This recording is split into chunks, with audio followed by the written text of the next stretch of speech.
İlyas Əfəndiyev, Geriyə baxma qoca, roman, Möhnət qocanın nağılları, Nadiri taxta görmüş Çamırxan qarının əhvalatı və Bayram bəyin Qarabulağa gəlməsi. İndi sənə kimlə danışım? Çamırxan qarıdan. Qarabağda bir adamın çox yaşlı olduğunu bildirmək istəyəndə zarafat yenə deyərdilər, filan kəs Nadiri taxta görüb. Amma Çamırxan qarı doğrudan da Nadiri taxta görmüşdü. Yəni Nadir Şah Qarabağa hücum eləyəndə o nişanlı qız imiş. Amma mən Çamırxanı görəndə qarı o qədər qocalmışdı ki, balacalaşıb olmuşdu bir tikə, gözləri dolmuşdu noxud boyda. Çamırxan qarıcıl Güney Güzdək kəndində olurdular. Kənd Ərgünəş meşələrinin yaxınlığındaydı. Çamırxan qarı nağıl eləyirdi ki, mən nişanlı qız idim. Bir gün səs düşdü ki, İran Şahı Nadir qoşun çəkib, gəlib Qarabağın üstünə. Kəndləri dağıdır, adamları qılıncdan keçirir. Biz də ayın oyunumuzu ateşşəyə yükləyib qaçdıq Ərgünəş meşəsinə.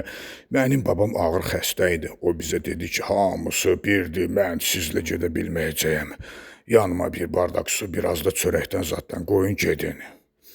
Biz də naləc qalıb onun yanına bir bardaq su, bir tabaqda çörək qoyub qaçdıq. Neçə müddət Ərgünəş meşələrində qaldıq. Nadirin qoşunu çəkilib gedəndən sonra gəlib gördük, damın qapısı qoyub getdiyimiz kimi örtülüdür. Amma qoca yoxdur.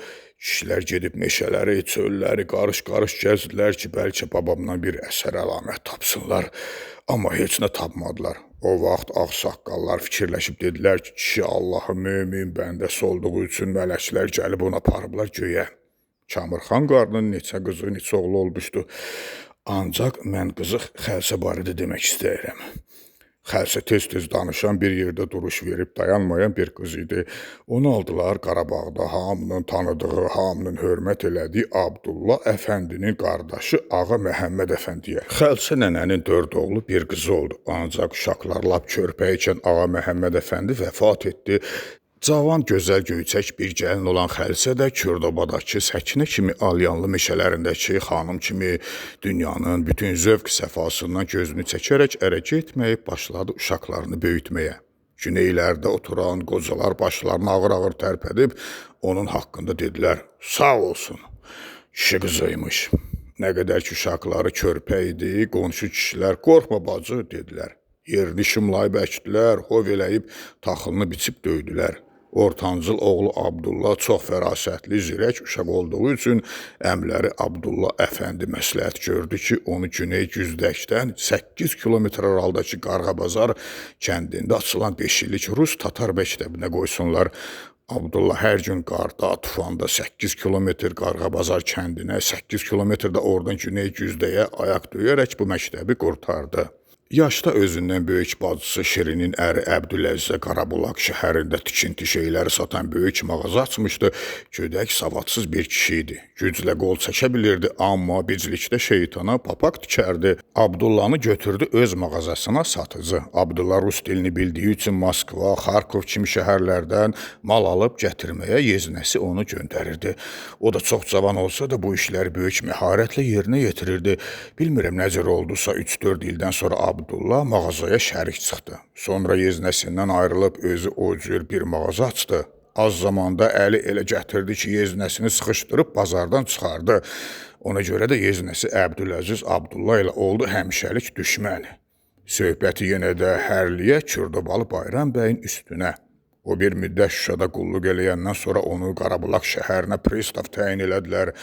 Bayram bəy oğlu Nurunu gimnaziyaya götürdüb, qoydu ki, poçt naçalniki olan dostu İvanovun evində qalıb oxusun. Arvadı Fatıma xanımla qızı Yaqutu götürüb gəldi Qarabulaq şəhərinə. Araz boyuna səs düşdü ki, Kürdobalı Səkinənin oğlu Bayramı Qarabulağa pristav göndəriblər. Obalardakı dövlətli ağsaqqallar dəstə-dəstə bəyin görüşünə gəlirdilər. Özləri də əlbəttə ki, əli boş gəlmirdilər. Bahalı-bahalı sovqatlarla gəlirdilər. Kimi at, kimi dəvə, kimi qiymətli xalı.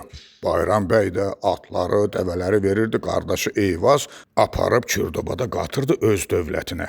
Buna da Fatıma xanımın acığı tutmağa başlayırdı. Ay kişi deyirdi, hər şeyi verirsən qardaşına, bəz fikirləşmirsən ki, axı bizim də oğlumuz, qızımız var.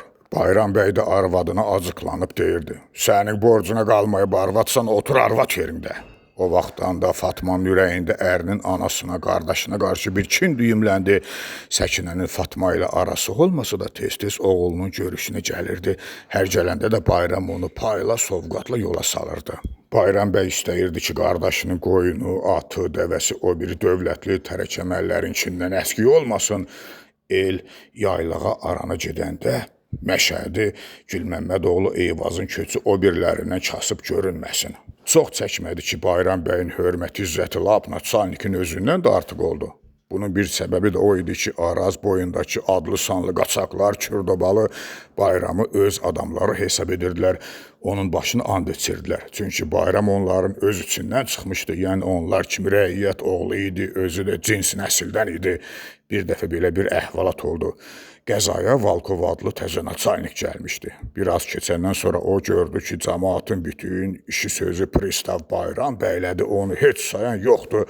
Başladı Bayramı burunlamağa. Xəbər gedib çatdı qaçaq Süleymana.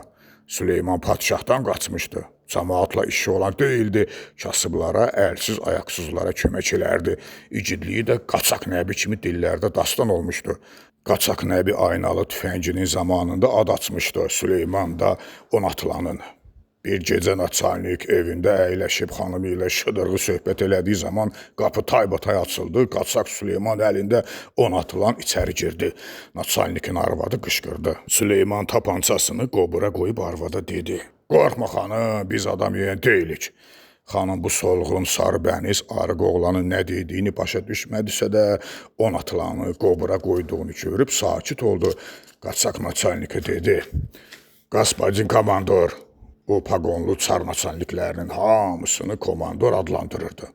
Əgər bu mahaldan sağ-salamat getmək istəyirsənsə, Kürdobalı Bayramla işin yoxdur. Naçalnik Azərbaycanca yaxşı bilməsə də Süleymanı nə demək istədiyini başa düşüb dedi. Yaxşı, yaxşı. Ancaq Süleyman dönüb qapıdan çıxmaq istəyəndə naçalnik yavaşca stolun yeşiyindən tapancanı götürüb onu vurmaq istədiyi anda Süleyman Onatılanı qoburundan çıxararaq geriyə çevrilib naçalnikin tapanca olan əlindən vurmağı bir saniyədən də az çəkdi. Naçalnik bilmirdi ki, əgər Süleymanın kürəyində gözü olmasaydı, əl ildırımdan iti olmasaydı, o Süleyman olmazdı. Ancaq naçalnikin cavan arvadı bu dəfə nə qorxub qışqırdı, nə də qarın özündən bir arşın qabağa çıxan ərinə yazğı gəldi. O ancaq heyrətlə solğun bəniz arıq oğlana baxırdı. Qaçaq naçalnikə dedi, komandor, dediklərimi yaddan dıxarsan, yaxşı olmayacaq. Sonra naçalnikin cavan arvadına, bağışla xanım, deyib qapıdan çıxdı. Bu əhvalatdan sonra naçalnikin yanında Bayramın bir sözü ki olmadı.